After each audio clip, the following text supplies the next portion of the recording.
boy DJ here, Triple R Podcast, man. I told y'all I was going to come at y'all with some real live interviews with success stories, how brothers made it out of prison, overcame the system, and came home and did great for themselves. The first person I want to introduce you to is a good friend of mine. He's a good brother. His name is Keefe Dashiell, man. Keefe, what's going on, man? Say hello to the viewers. Hey, what's the deal, man? How y'all doing, man? I send my love out there. Nothing but love, peace, and positivity, man. I'm wishing y'all all greatness. There's no way to go but up from here, so when you hit your rock bottom, that's it. Set your mind, state the intention, wake up every day and rise to the occasion. And every day, tell yourself what you want and go for it. That's what I did when I had 30 years in prison, and here I am now, still a young man out here by the grace of the Almighty. And I just want to encourage you to go after the things that matter to you, Now, you heard what he said, but this Triple R Podcast will real recognize real. We're not letting him off that easy. He gonna talk to the peoples. When did you decide you wanted to change your life, man? I decided I wanted to change my life when I was on lockdown, when I was in one of the worstest prison environments in the United States of America, where people was dying around me, where I was missing my family, where I was contemplating and thinking about my own demise on that yard. And I realized the insanity that I was caught up in, the horrible cycle that we get caught up in, of nothingness in this gang and criminal lifestyle. And it was at that point that I realized that I wanted to change my life. I did not yet know how, but I knew from that moment on that I had to do something different. And so I began to educate myself. I began to read.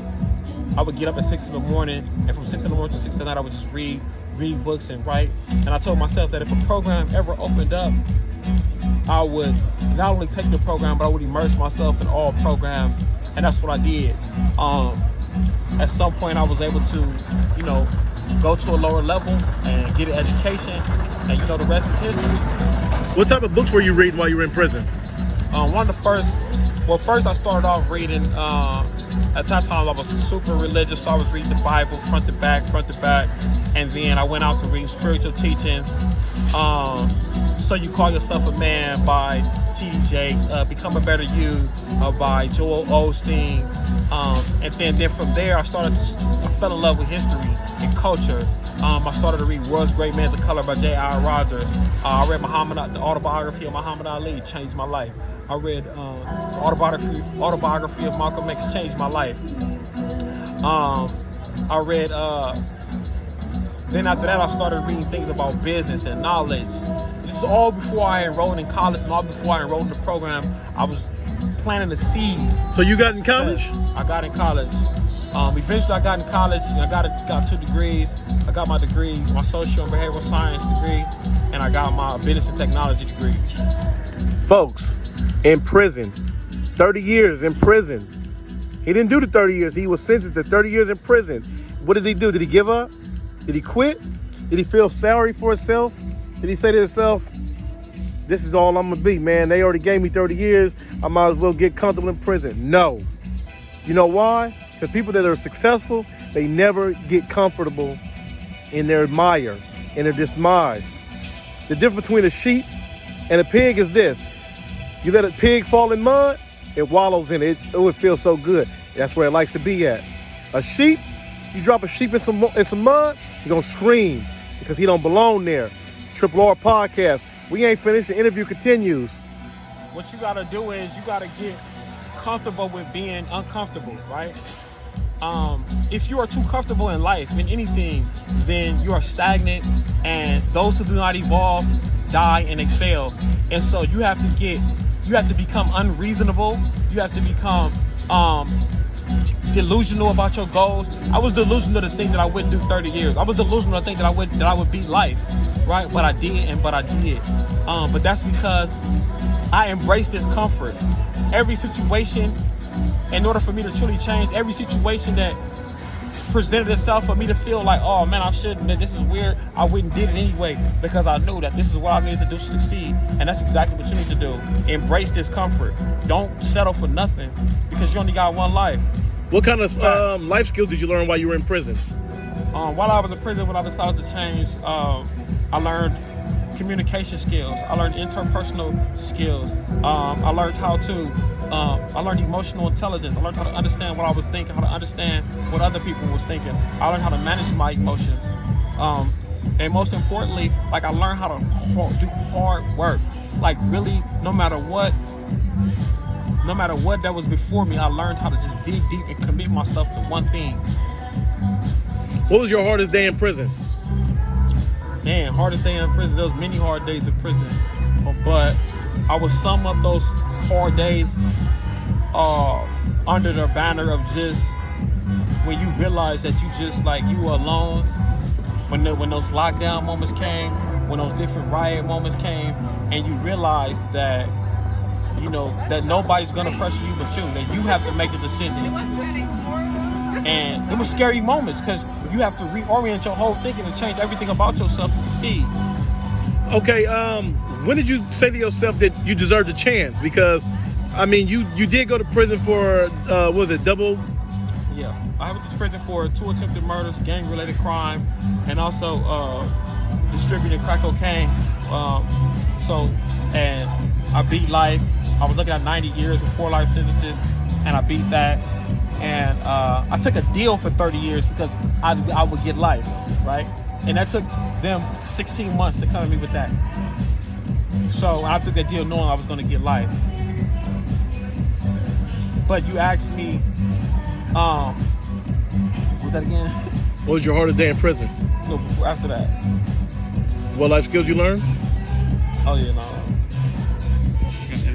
Well, this is Real Recognized Real, and we always keep it real. I want everybody to know this. Your hardest day is always the day that you just walked through. But you made it through that day. So what does that mean for today? You can make it through this one too, because your hardest day is behind you. And your toughest day you don't know. Love and peace. Triple R Podcast. Keep grinding. Stay strong. Stay positive. Stay focused. Believe in you. Don't let nobody else tell you what you can or cannot do, because their opinion never matters. Put all value in yourself and none in man. Triple R, your boy DJ. As always, we're going to leave you with affirmations. What is that? I am strong. I am smart. I am goal-oriented. I am a goal setter. I'm a goal achiever. There is nothing that I cannot do, because I can do anything I set my mind to. It's always been a great thing. But before I leave, I want to leave y'all with this. This the kicker right here, everybody. This man, Keith Dashiell, went to prison with 0 marketability skills. 0 insight himself. Didn't know anything about technology or anything. Only thing he probably knew about was a two-way or using the chirp. But watch what he did, everybody. Watch what this man from the east side of South Central Los Angeles, a former Crip gang member, watch how he changed his life. So what marketable skill did you learn in prison that really changed your life? I was a part of a program called The Last Mile. And The Last Mile was a program started by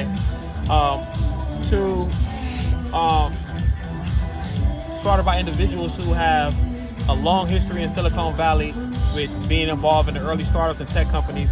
And so The Last Mile teaches a very selective group of those incarcerated how to build websites and how to build apps. I was fortunate enough to be a part of that program almost nearly at its inception. And that program taught me how to code, taught me how to build websites, taught me how to build apps. I was in that program for over 2 years. And tell the people what that led to after you got. So I was able to get out with that, with my degrees, with that background in coding, and today I was able to educate myself for a year further, going through 2 coding boot camps to validate my skills in the industry, and now I'm working as a software engineer at yours truly, your favorite money exchange app, Cash App. Come on, y'all. It ain't no excuses out here. If he can do it, you can do it. How I know that? Because I know you, and I believe in you. You believe in yourself. It's your boy DJ, Triple R. What's going on, everybody? It's your boy DJ coming back at you with that hot fire, that real content, the stuff that make your soul just get strong, solid, and you build. You become confident in yourself. So stay strong. Here we are with another interview with another brother who has overcome the prison system to better himself and to be out here as a free man. And let's talk to him. Dominique Tanks is his name. What's going on, Dominique Tanks? Yeah, how you doing, man? How you doing? Just give us a quick intro about your life, past, who you were, who you became, and how you became that person. All right, so just a quick synopsis of my life. I grew up in the east side of Long Beach, became a product of my environment. I was too weak to essentially resist the temptations and the social pressures. And I had some inadequacies with myself, a lot of lack of self-confidence and low self-esteem, and I felt that, joining the gang would be a remedy to that. So doing so, I embraced that lifestyle in its entirety, which ultimately led to me being in a shootout, and I was ultimately arrested and convicted for first-degree murder, sentenced to 50 years to life. Almost lost my life in the process, getting shot 4 times. But in 2018, Governor Brown commuted my sentence to 15 to life. I went to board shortly after. It was found suitable. Governor Newsom found me, approved my release. I've been home for 7 months, and now I've been hired by ARC, the Anti-Recidivism Coalition, and I'm tasked with going back into prisons, to the level 4s in particular, and establish self-help groups and deliver rehabilitative content to try to replicate the good, positive movement that's going on in some institutions and some facilities, and try to make sure it spreads to all yards, all prisons throughout California, so more men and women can come home, despite whether they're sentenced to life or life without parole, that they can come home,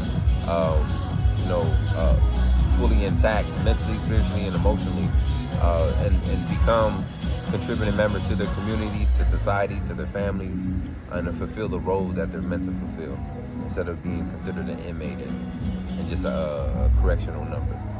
Listen to that. This man, since his life, this man was deeply immersed in the gang lifestyle.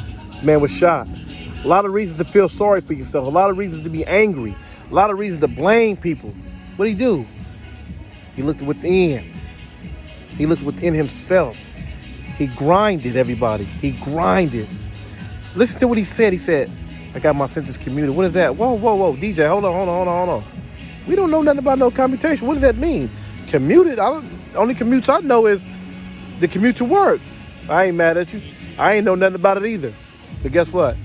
He got his sentence commuted by the governor, which means he had his sentence reduced. He received executive clemency in California, which is extremely hard to do. But he did it. Why? Because he was so great? Nope. Because his parents had a lot of money and they donated to the campaign? Nah. Don't come from that background. But he invested in himself. And when he invested in himself, guess what happened?